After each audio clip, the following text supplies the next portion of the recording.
mostly work in the back end.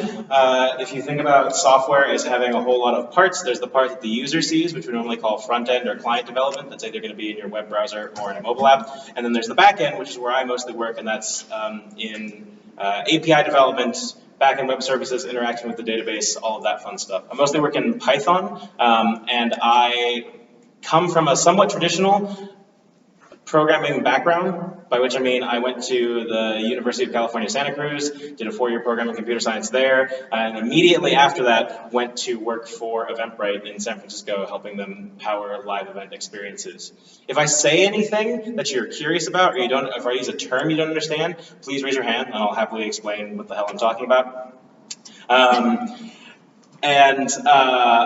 One of the reasons that I got into software engineering and I got into software development is because I think it's still the closest that I will be able to do in my life to doing actual magic.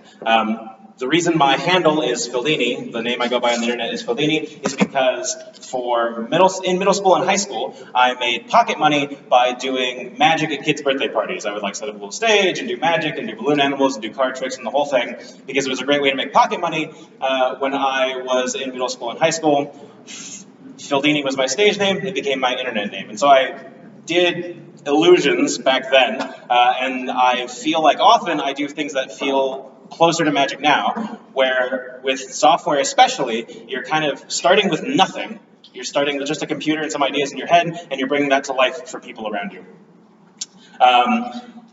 One of the reasons to become a software engineer is that element of creation, and one of the challenges of being a software engineer is that unlike electrical engineering or computer engineering or things dealing with the physical, robotics, things that are kind of built on where you're building the real circuits and you're designing circuit boards, there's less structure in software engineering than there is in electrical engineering or computer engineering. Electrical engineering, computer engineering, mechanical engineering, those are well-defined fields. They've been well-defined fields for almost 100 years for most of them. They have professional organizations and they have standards, and they all have, for a thing you are trying to do, here are the kind of acceptable ways in which to do it. There are best practices. There are best practices in software engineering, and there are professional organizations, but there's such a wide variety of ways to build things in software that it's actually kind of challenging often to pick the right one and to conform to standards that make your life easier. And so if you feel yourself leaning towards being a little bit more free-flowing, a little bit more creative, and still engaging that logical side of your brain, software engineering is, I think, a really great career path and the one that I'm really happy about pursuing. On top of that, software engineering has, like I said, lots of fun challenges. You're making things out of nothing. It's also, we're at this really great time in history. This wasn't true 50 years ago. It might not be true 30 years from now. We're at this really great time in history where software engineering and engineering in general is really lucrative. I get paid good money. I get really nice perks. I get a lot of vacation time. All of these are great things to consider as you're thinking about, what do I want to do with my life? Find the thing you want to do with your life that often matches the lifestyle you want to have. A way that I interpret all of this freedom and this flexibility and this kind of ability to work on problems that I find interesting, using tools that I like using, I, for myself, take on a lot of personal responsibility, and that's a thing that I almost wish someone had kind of helped me more with when I was getting into the field. So, case in point, at my current employer, Patreon, if I ship bad code, then it is entirely possible that as a result of some code that I shipped, artists don't get paid and those artists become homeless. There are creators on the Patreon platform, because Patreon is a platform for helping creators make money from their fans. Some of our creators are wholly dependent on Patreon for for their livelihood, right? It's either us or working at McDonald's. It's either us or sometimes being homeless, sometimes not making any money. And so there's a responsibility that comes with that. Now, I have a team around me that's helping me with those things, but there's a responsibility that we have when we're writing software. At my previous employer, Stripe, which is an internet payments company, processes payments for companies like Patreon, if Stripe has a bad day, Lyft doesn't work, right? And that's how many drivers on Lyft that you can't get a Lyft ride, which might be an emergency Lyft ride you need somewhere else. But it might also mean that drivers have trouble getting paid, and they're not super well paid to begin with. If Stripe has a bad day, large portion of the internet can't process money, and we live in capitalism, so money is an important thing. If you were to go work for a company like Google or Facebook, well, now you might have a responsibility for influencing how people view the news, how people view media, how people interact with their friends. And so this is something that it's really important for me, and I'm happy to answer questions about that. But I kind of like both sides of it. I like the freedom and the flexibility and the really nice compensation that comes with being a software engineer, and I also take seriously and enjoy the responsibility of knowing that the decisions I make as a software engineer can really impact people's lives. And that's true for a lot of engineering, but where we are in 2019, it's especially true of software engineering because all of us are carrying, gigabytes and gigabytes of software in our pockets that we use constantly, right? We're always on our phones, I'm always on my phone, and the choices that the software engineers made in those phones are influencing how we view the world and how we connect with our friends. So, software engineering is great, has a lot of pluses. It's also got some minuses. The minuses are around, you have to kind of be willing to tackle and sit with problems and not necessarily have a clear structure of how you're going to solve it. Hopefully you have a team around you that's helping you solve it, but at the end of the day, the decisions are kind of like the code that you write. And it also comes with some responsibility around what you do with that code. What else can I tell you about software engineering? So I can talk a little bit about what the kind of typical career path is. One of the great things I love about software engineering especially is that more and more companies are not requiring you to have a 4-year degree in it. Now, I would imagine that most people here are thinking about going to college, and that's great. College is great. I met a lot of great people in college. I really enjoyed the experience that I had. Not everybody chooses that path. And even the people who choose the path of going to college, you might not choose software engineering as a college degree and still end up with a software engineering job. So think about yourself for what you want to do, and you probably do want to pursue a software engineering degree if that's the job you want, but it's not a requirement, and I really like that about software engineering. Where was I going with that? I had a place. Oh, right, so career path.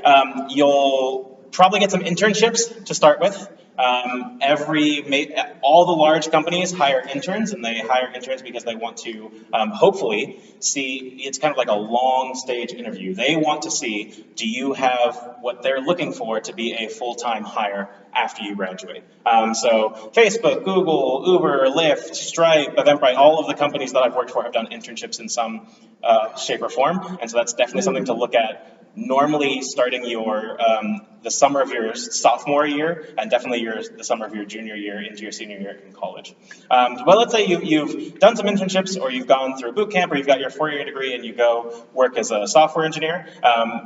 The path there is going to look somewhat similar depending on what company, no matter what company you're at, where you're probably going to start as a junior engineer, which means that the people around you are going to be kind of like providing a lot of mentorship. They're going to be closely watching to make sure that you're conforming to the standards of the company, that you're writing good code, that you're shipping things that they like. And then as you progress along your path, you'll kind of get more and more responsibility, where it's going to start very much like it feels like, the first couple years wow, that's a long time. The first couple months might feel like just an extension of school, where people are kind of closely watching you, and there's kind of deadlines set by somebody else, and you're almost being graded. That will very quickly fall away. And one of the great things about software engineering, if you continue down that path, is you reach a point where you're kind of helping design systems, right? You're helping decide, okay, this is what we're trying to achieve for our users. How do I design and write the code to get us there?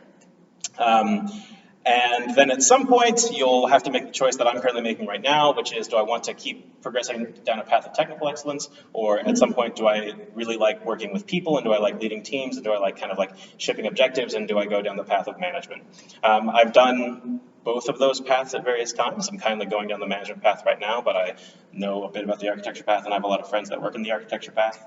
And that is a super high level view of software engineering in 10 minutes. So let's open up to questions about anything I just said.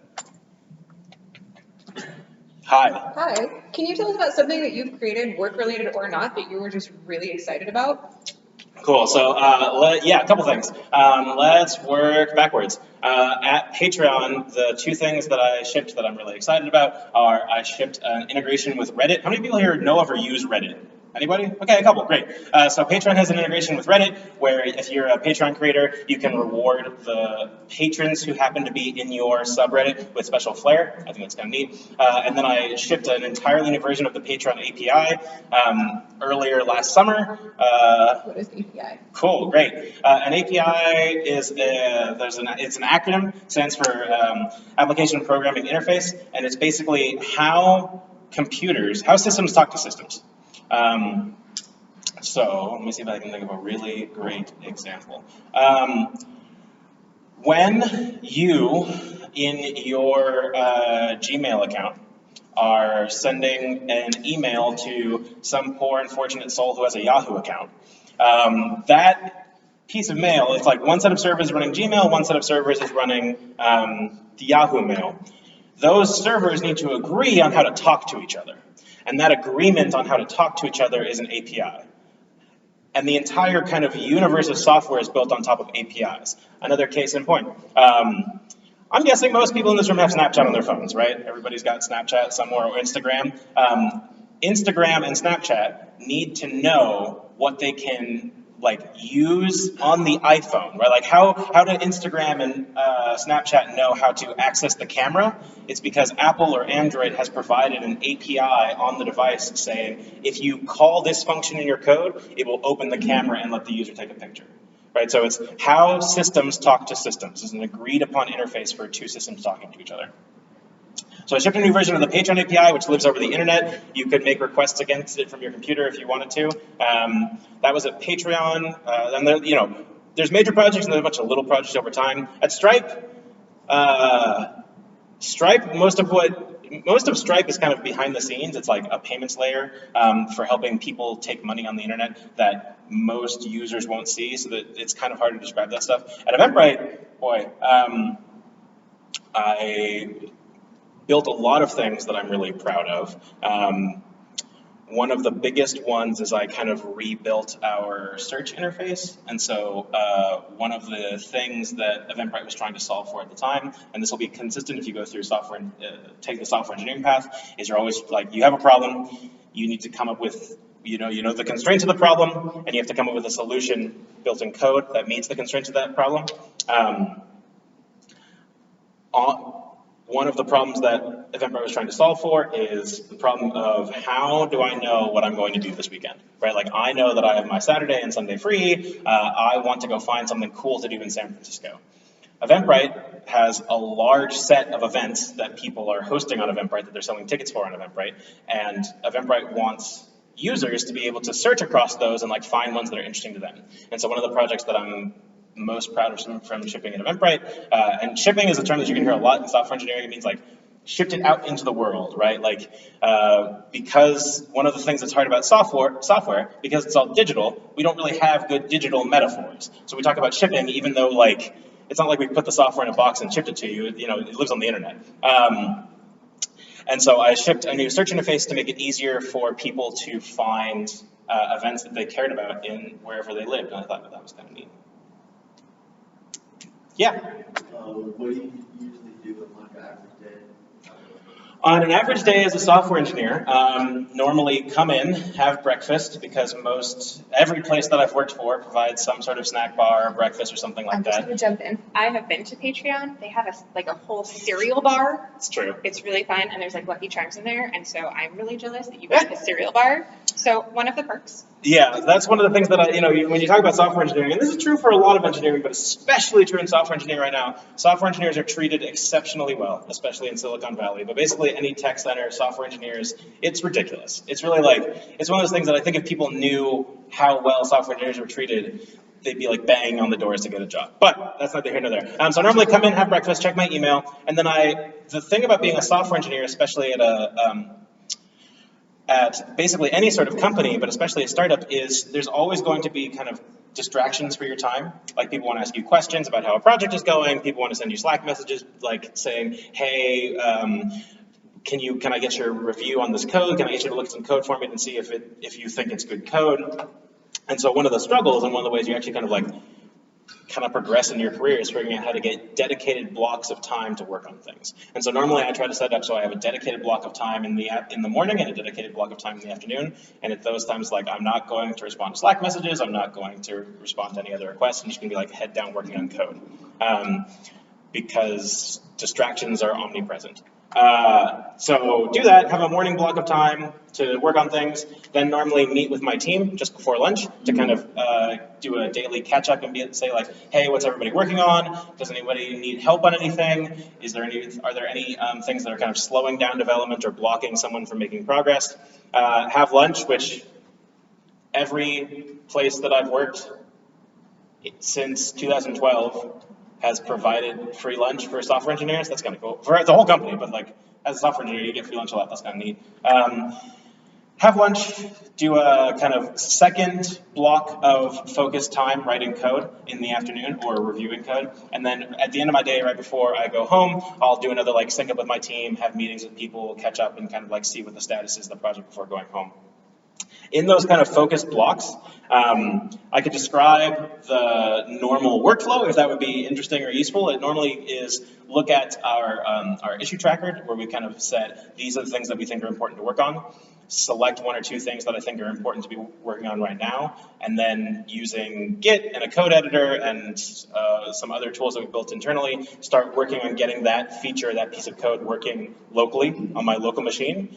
And then when I think that's ready to kind of be shared and be pushed to the world, I will put up a pull request. I have no knowledge of how much people in this room understand Git or GitHub, so I'm going to try to use very basic terms. If this seems basic, forgive me. So basically, I have code that is running on my local machine, that I'm running kind of the entire application on my local machine.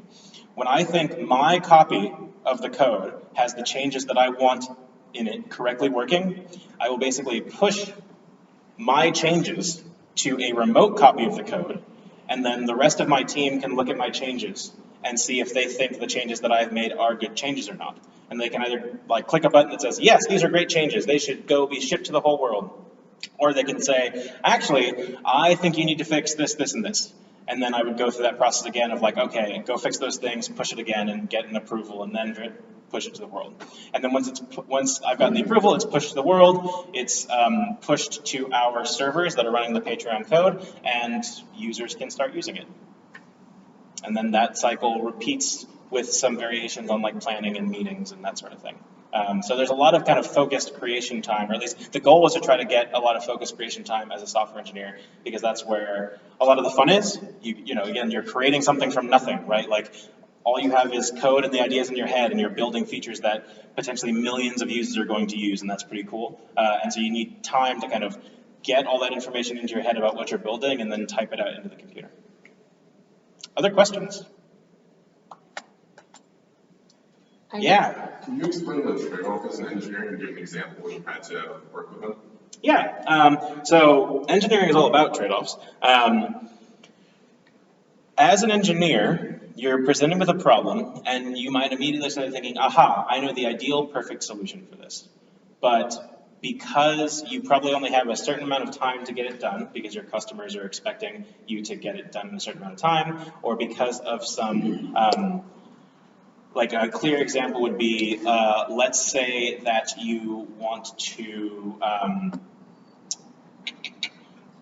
if you're working on an iPhone app, like say Snapchat, and you want to have access to the user's entire photo library, Apple might decide that you can't have that without special permission, and the user might decide not to grant that to you.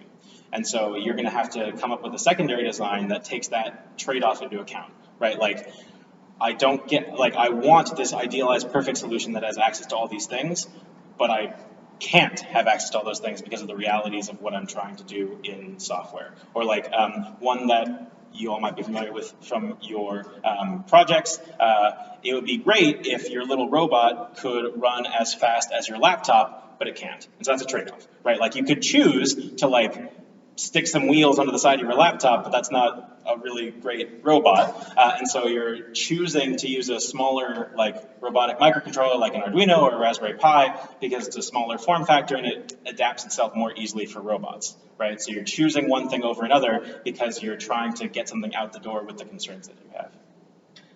I'm not sure I did a good job explaining that, but feel free to ask me follow-up questions. I know a lot of you are working on coding projects and are working on code. This is a great resource if you have any questions about code specifically, especially Python. This is a really great person to ask questions of. I've worked in Python, I've worked in JavaScript, I've worked in Swift and Objective-C a little bit. I have done stuff with Arduino, actually, and I've done some tiny bit of Android code. Yeah, so I'm happy to answer questions about anything you might have with code. If it's Android, I might have to look it up.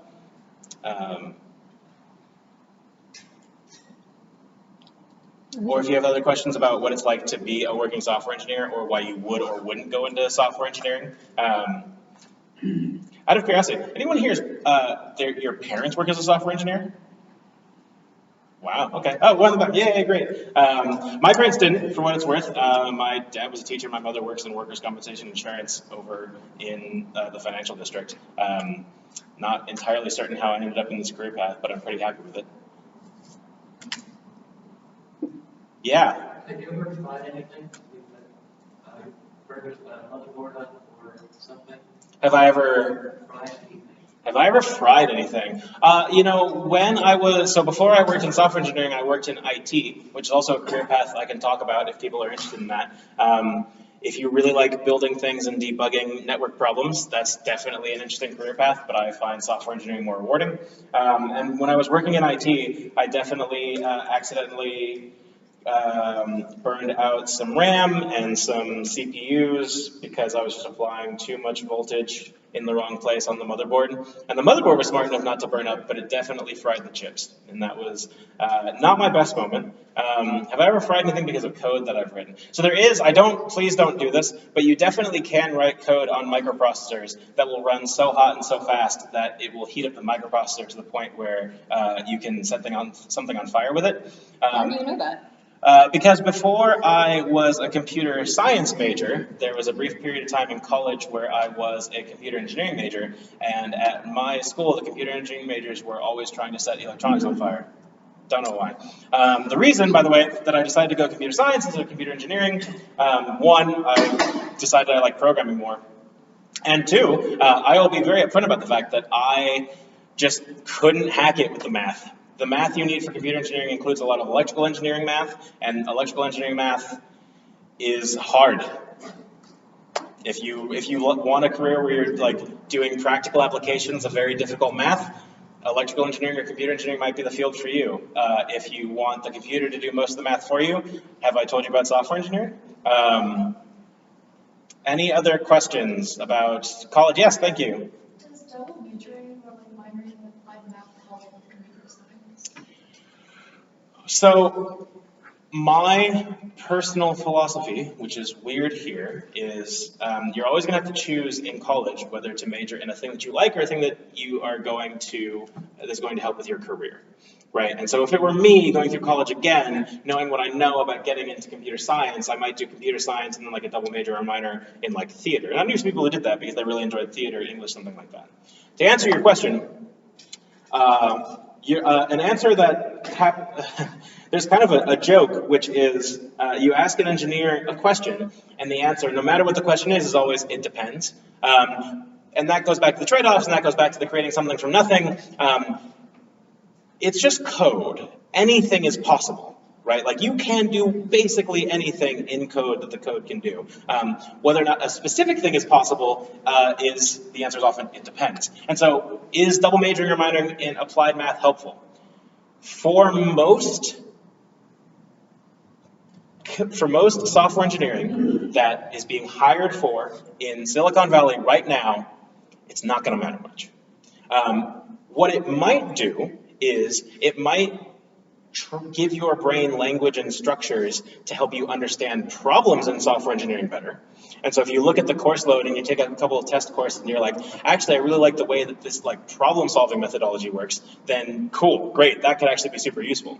The other thing that it totally could prepare you for is a career in the intersection of math and computer science, which today we call big data, right? Data analysis, data science, data engineering. I have a lot of friends who have chosen that path, who've gone to school for that path.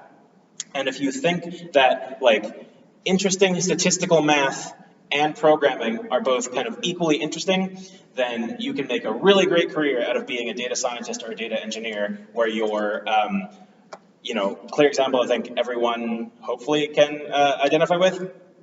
There is a massive team at Facebook constantly crunching data and designing algorithms for crunching data to provide you what they think is the very best news feed that they can provide you. Same with Instagram, same now with Twitter. Anytime that you get a recommendation about basically anything, or anytime that like you're seeing a list of items in an app that isn't presented to you in straight chronological order, what that means is that some data science team at that company has looked at a whole bunch of data sources that we could get into if people find that interesting, and they have written some algorithms and they have trained some data models to present to you, the user, what they think is the best view on that data. Really hot topic in the Valley right now. There's a whole bunch of applications for data analysis, data science, data engineering, and if you decide that statistics is something that you really enjoy, then yeah, do both. But whether it will help you get a job or not, I can speak as someone who has been a hiring manager for engineers.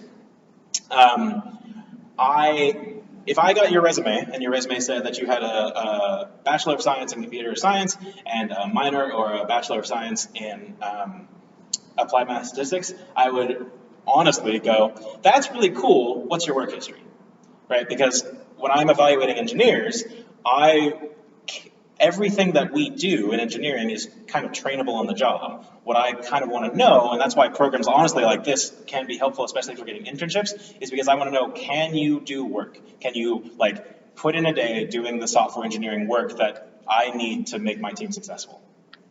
Did that answer your question at all? Yeah. Okay, great. Other questions? Been doing this for a real long time. Ask me anything, and I have no fear about answering hard questions.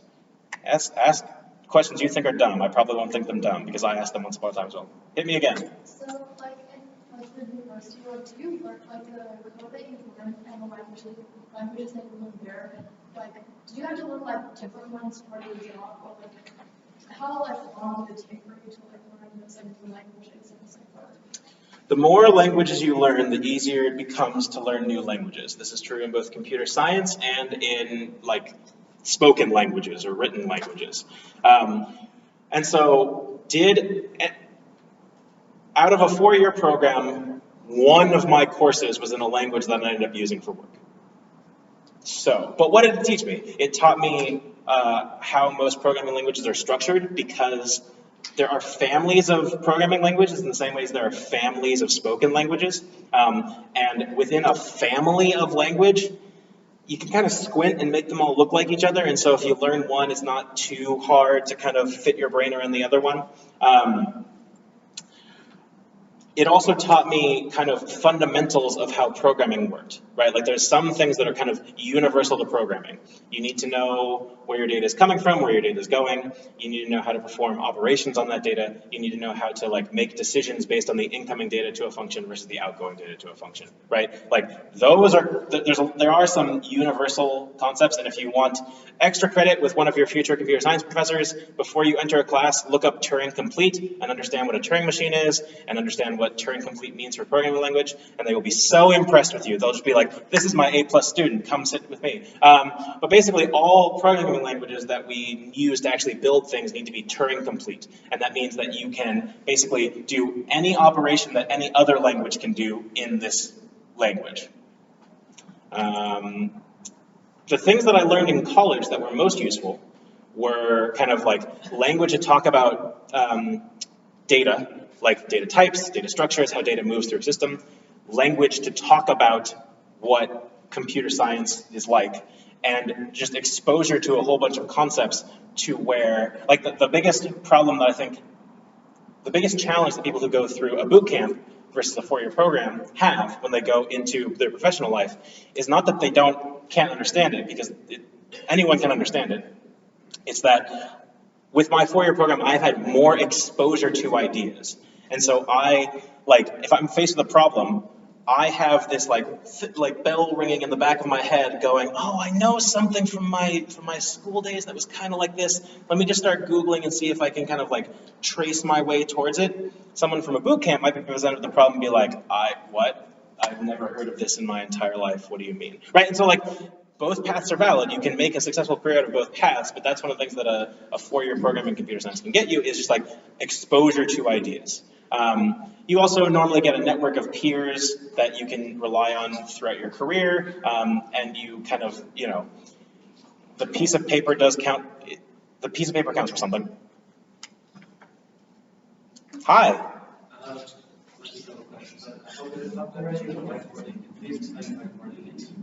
Cool. So whiteboarding is a thing that happens mostly in interviews and nowhere else, and that's slowly changing with time as people get better at running interviews.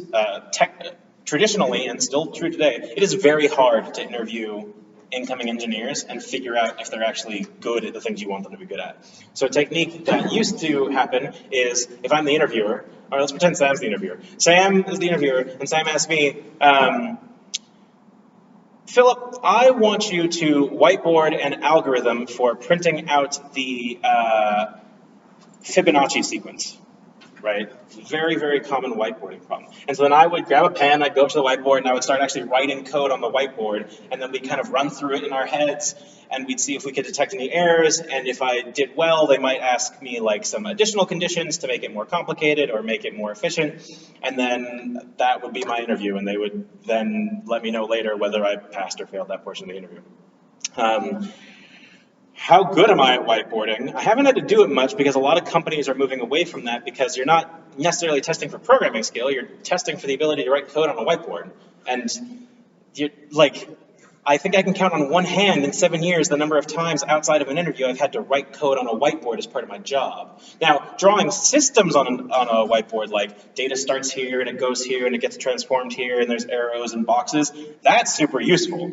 And in fact, if you're serious about pursuing this path, and any path in engineering, at some point, I encourage you to look at the projects that you're currently building and try to draw the diagrams, no code, just the diagrams of what's happening as steps get followed. Super useful skill. Whiteboarding code, some places still do it. Most of the big companies that I and a couple others lovingly call App Amagoo Facesoft are starting to move away from that, at least on a whiteboard, because they know that whiteboarding code is just testing for whiteboarding code. But you will often still get, and this I think is valuable, a company that says, we're going to have you open an actual text editor, maybe in a browser, maybe on the laptop you bring to the office, and we're going to give you a coding problem, and you're actually going to write real code. And that's useful and potentially useful to practice, because that company is testing for, can you actually write code? Because whiteboarding code isn't writing code. Whiteboarding code is I memorized a solution in this book I saw, and then I remembered how to whiteboard it. Actually writing code is very close to the job that they're hiring you to do, and so they want to see, in your environment, in a space where you're comfortable, can you write code to solve this problem?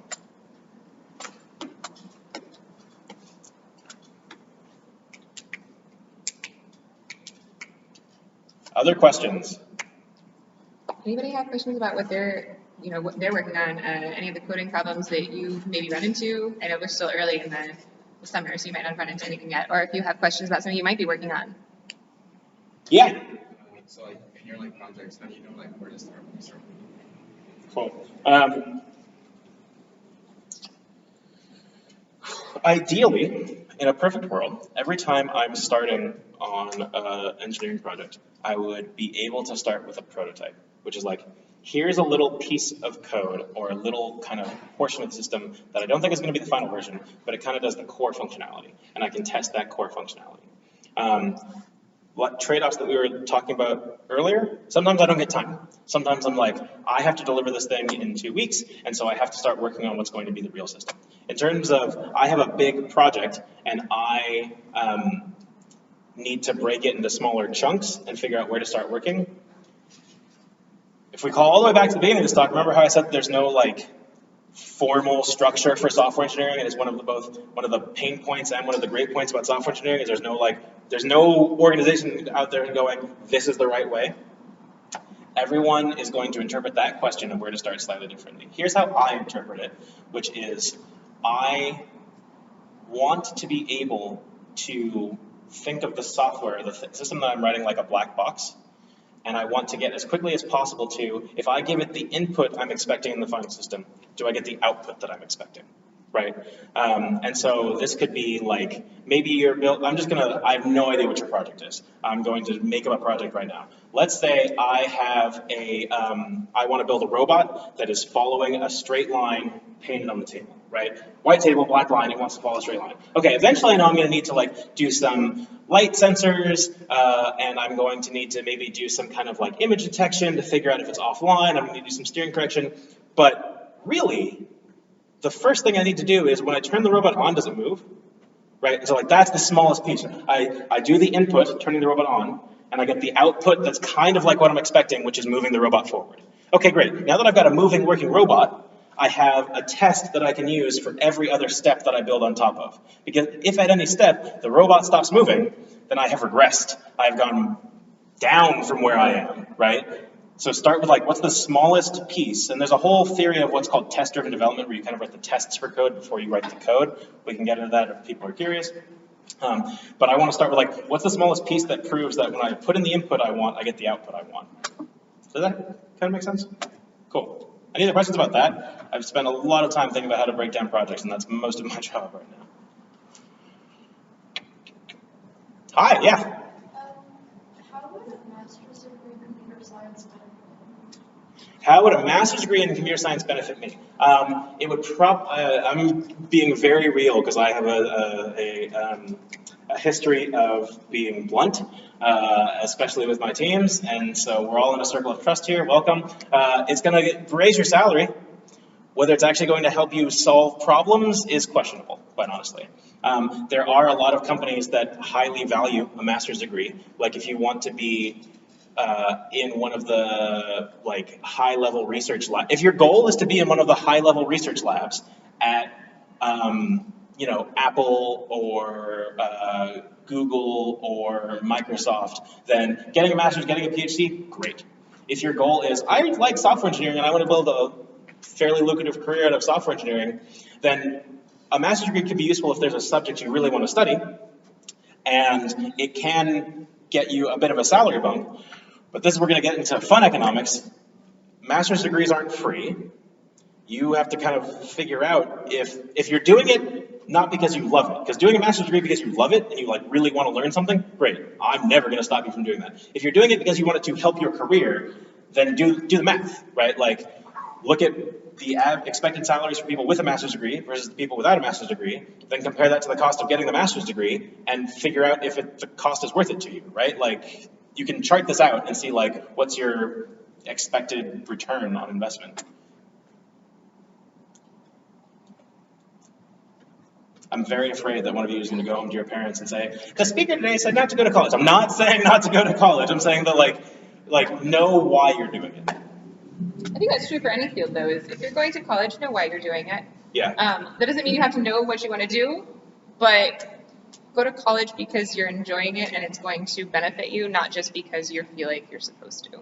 And college was super fun, right? I enjoyed going to college immensely. College is where I met my partner. It's where I met most of my friends. We're still friends today. I got to go to college in Santa Cruz, which is one of the most beautiful places on earth, right? College was great, but yeah, know what you want out of the experience. Any last questions? I think we're almost out of time. We're out of time. Last question? You get the chance to ask me the last question. Who wants to do it? Oh, come on. I know someone over there, maybe over there, is just I've got this question. I'm afraid to ask it. Ask it. I swear it won't be a dumb question. Going once, you get the chance to ask me the last one. Going once, going twice. All right.